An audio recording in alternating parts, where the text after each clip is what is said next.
يا أيها الناس اعبدوا ربكم الذي خلقكم والذين من قبلكم لعلكم تتقون.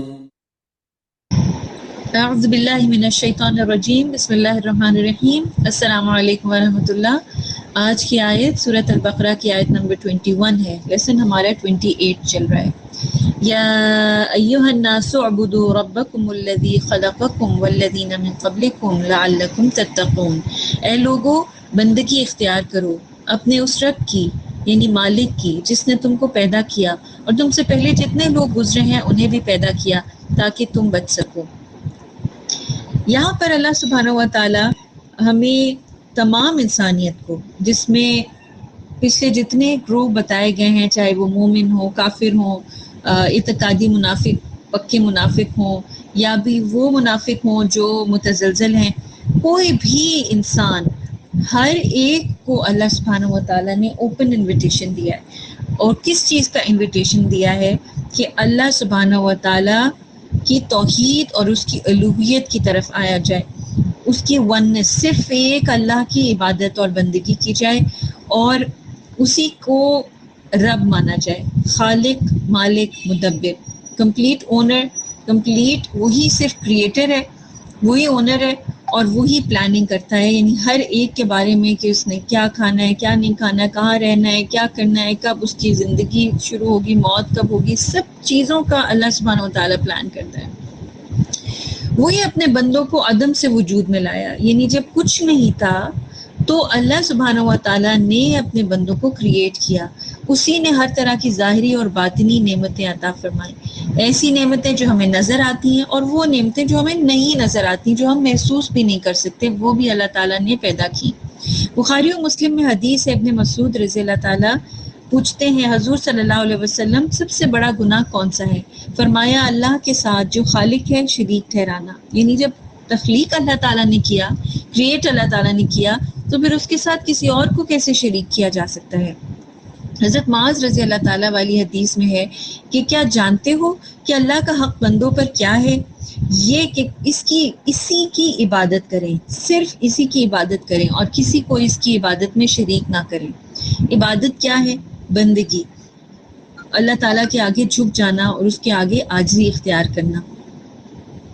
دوسری حدیث میں ہے کہ تم میں سے کوئی یہ نہ کہے کہ جو اللہ چاہے اور فلاں چاہے، بلکہ یوں کہے کہ جو کچھ اللہ اکیلا چاہے۔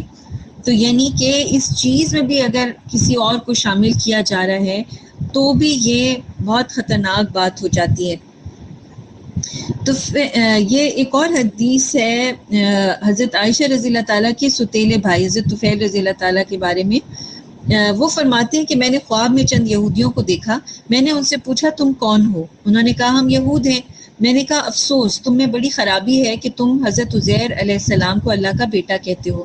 انہوں نے کہا تم بھی اچھے لوگ ہو، لیکن افسوس تم کہتے ہو جو اللہ چاہے اور جو محمد صلی اللہ علیہ وسلم چاہیں۔ پھر میں نصرانیوں کی جماعت کے پاس گیا اور ان سے بھی اسی طرح پوچھا، انہوں نے بھی یہی جواب دیا۔ میں نے ان سے کہا افسوس تم بھی مسیح علیہ السلام کو اللہ کا بیٹا جانتے ہو، انہوں نے بھی یہی جواب دیا۔ میں نے صبح اپنے اس خواب کا ذکر کچھ لوگوں سے کیا، پھر دربار نبوی میں حاضر ہو کر آپ صلی اللہ علیہ وسلم سے بھی واقعہ بیان کیا۔ آپ صلی اللہ علیہ وسلم نے پوچھا کیا کسی اور سے بھی تم نے اس کا ذکر کیا ہے؟ میں نے کہا ہاں۔ حضور اکرم صلی اللہ علیہ وسلم اب کھڑے ہو گئے اور اللہ تعالیٰ کی حمد و ثنا بیان کی اور فرمایا طفیل نے ایک خواب دیکھا اور تم میں سے بعض سے بیان بھی کیا۔ میں چاہتا تھا کہ تمہیں اس کلمے کے کہنے سے روک دوں، لیکن فلاں کاموں کی وجہ سے میں اب تک نہ کہہ سکا۔ یاد رکھو اب ہرگز اللہ چاہے اور اس کا رسول نہ کہنا، بلکہ یوں کہا کرو صرف اللہ تعالیٰ اکیلا جو چاہے۔ یہ صحیح حدیث ہے۔ ایک شخص نے رسول صلی اللہ علیہ وسلم سے کہا جو اللہ چاہے اور جو آپ چاہیں۔ آپ صلی اللہ علیہ وسلم نے فرمایا کیا تو مجھے اللہ کا شریک ٹھہراتا ہے؟ یوں کہو کہ جو اللہ اکیلا چاہے۔ یہ تمام کلمات توحید کے سراسر خلاف ہیں۔ توحید باری کے بچاؤ کے لیے یہ سب احادیث بیان ہوئی۔ اب آپ یہ سوچ لیجئے کہ اللہ سبحانہ و تعالیٰ کو اکیلا اور یکتا سمجھنا اور ہر کلمے میں، ہر سوچ میں، ہر چیز میں ہمارے اندر یہ احساس ہونا اللہ سبحانہ و تعالیٰ ایک ہے، اکیلا ہے، یکتا ہے، الصمد ہے، مکمل طور پر وہ کنٹرول کرتا ہے ہر چیز کو، جو کچھ ہوتا ہے اس کی مرضی سے ہوتا ہے. یہ اگر ہمارے ذہن کے اندر عقیدہ راسخ ہو جائے تو ہم واقعی اللہ تعالیٰ کی عبادت کا حق ادا کرنے والے ہو جائیں. جزاک اللہ خیر. السلام علیکم ورحمۃ اللہ وبرکاتہ.